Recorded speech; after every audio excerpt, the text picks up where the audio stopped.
Hello, good morning. What's going on? Beautiful day today.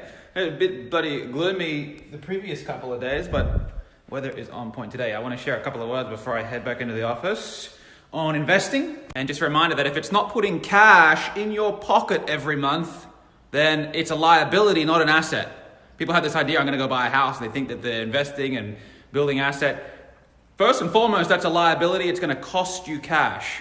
Buying your own home is a lifestyle choice and a tradition that you want to appease. It's not a financial decision. It's not the wisest financial thing you can do. You want to get financially independent first. If it doesn't spit out income, put cash in your pocket, guess who's making the cash?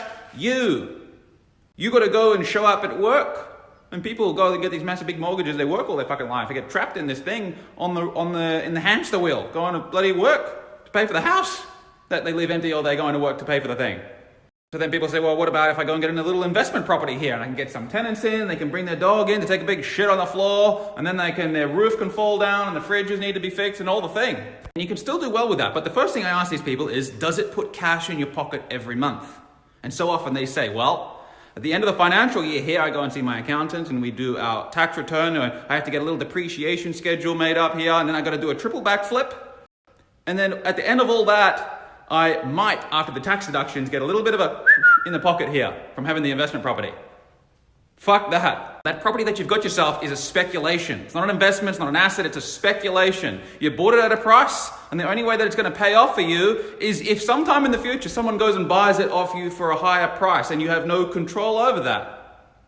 And what happens if the interest rate goes up? Now it's costing you. What happens if the roof caves in? Now it's costing you. All the things that, by the way, are inevitable over time, it's going to cost you. So if you are going down that path, that's fine, but know the risks and have an exit strategy. Have a documented game plan. And at this point in time, or at this point in equity growth, I'm going to bail out and cash flow the whole portfolio so that I can live well.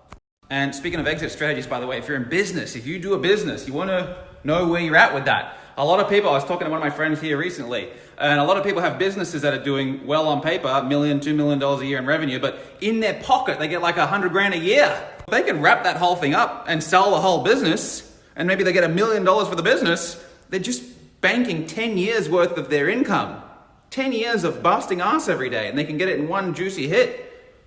Bail out, exit. So anyway, hope you enjoyed my couple of words this morning. The moral, cash in the pocket. Cash flow in the pocket every month that you can use and pay for breakfast and buy your way out of employment. Cash in the pocket.